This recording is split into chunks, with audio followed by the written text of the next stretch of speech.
Welcome back, guys. Today we'll be starting to prep for a lot of different projects that we'll be doing in the next couple weeks. But check it out, the Forester is back from probably over 1,000 kilometers in the last 3 days, and actually some rough terrain, and it did amazing. The Forester is the perfect adventure vehicle. There's lots of room and it goes up hills. Even with 300,000 kilometers, it had no troubles tackling some pretty difficult trails that I would probably not take a full-size truck up. Anyways, the first thing we're going to be doing today is we're going to be taking off the bumper on the STi because I am going to start designing the aero and front splitter for it. That means we got to get the bumper off so we can mount up the front splitter that I showed you guys last episode and then make our template out of cardboard.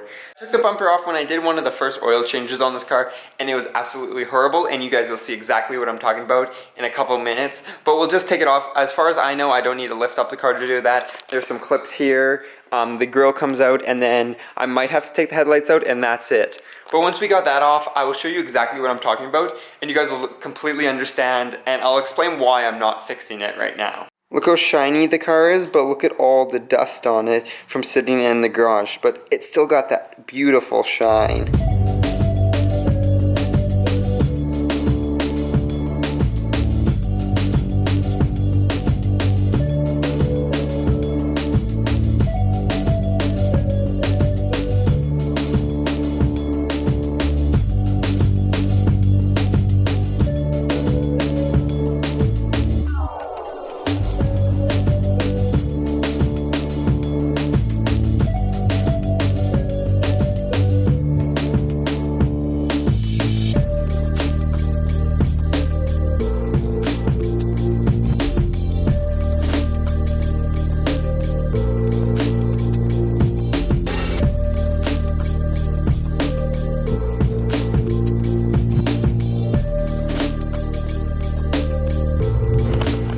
And there we go, we have the bumper off. That was a lot harder than I was expecting, and I remember, but it was also because I forgot a bunch of things like these zip ties right here.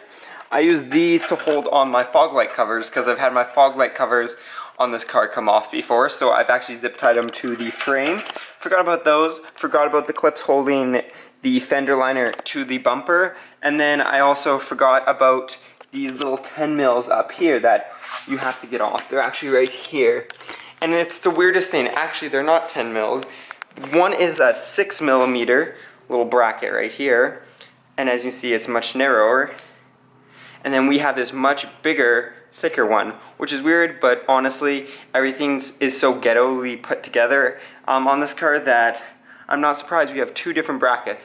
Also, these brackets are very hard to get off. You can't actually just pull off the bumper. You actually have to like get in a needle nose and twist it out. And there's the bumper. So as you can see how bad the bumper really is. We got pieces falling off here. We got paint falling off pretty much everywhere you look. The fog light covers are in there, but I pulled off these little metal pieces because those were on the zip ties. This guy is off too. I noticed that we have some red paint in here, so I might just end up rattle canning it before we put it on. And then, as you can see, the brackets are rusted. All the mounting holes have like fallen apart. There is no hole here for the, this is like one of the bottom pieces. It's just missing plastic. It's been like welded there.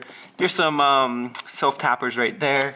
So this bumper is going to need a lot of work that we'll probably do over the winter. For now, I'm going to get the lip on and just clean it up and probably not fix every little thing here and there.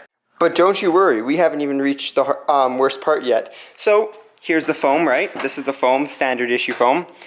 This little guy right here is not standard issue at all. That's kind of weird. Why would that be held on? Because it should just fit on perfectly, right? Well, because of that. That is the crash bar. The Japanese cars actually, as far as I remember, they don't have a rear crash bar. So these are just to make the car legal in certain countries. But still, it should not be literally apart. So as you can see, this whole piece right here is now rusted out. Same with this bottom bracket, and the sheet plating behind it is pretty much gone. So I do need to try to find one of these. Every time I've tried to source one, they're impossible to find. So hopefully we can get one somewhere, because this is just horrible. And then, as you see, this is why the foam can't stay on, because it's missing one of the ends here, but that's not too big of a deal. Also, I'm pretty sure the bumper or something's supposed to mount here, but there's no screws, so that's another problem. Also, the headlights could stay in, but I took out the screws just so we can clean them up and probably paint them black. Besides all that, we're missing like 50 clips. I only have about 10 clips, and every time you take off the bumper you lose 2 or 3 every time. I broke a couple. I actually modified a couple. Where are they? Right here. I modified them so they work better, so I cut off a little piece, this little piece right here. So now I can just get a needle nose and grab this top piece, which makes it actually relatively easy to take out, but that's pretty much the only easy thing. I'm now gonna take off the windshield wiper arms because they need to spray paint. So I'm probably going to continue with the 2 wipers, because I've had one person with an astounding don't go single wiper, and then one person kind of just curious. So I'm probably just going to stick with the dual wipers, because in my opinion and a couple other people's, the single wiper might just look a little bit ricey, I guess. We'll see. But anyways, we can decide that later. We're just gonna get these off and then probably start sanding them down. I don't think I'll be painting them tonight because I don't think I actually have the paint. It's just gonna be some rust paint with some primer underneath that is matte black. We won't be doing glossy because I think glossy will be a little bit too much.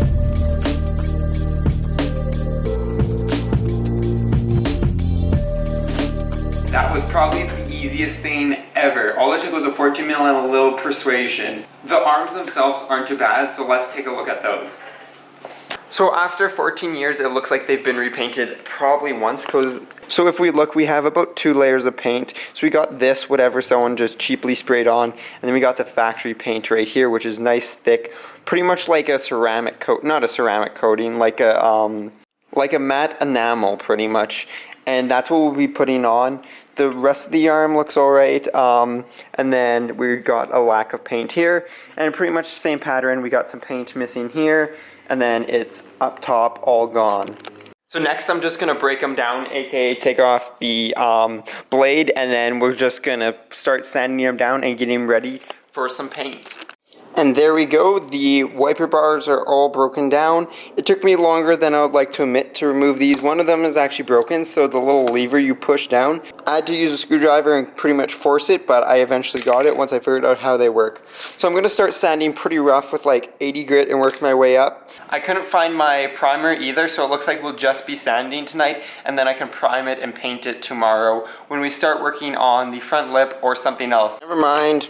I started using the electric sander with like 220, and it worked way better. Look at that. That was like probably 15 minutes of sanding. So it's almost ready actually. We got to prime it, but it's looking pretty good. And then that's the one before. I'm still got to do some sanding in here. I'll probably end up hand sanding this too. But that is about it. There we go. Look at that.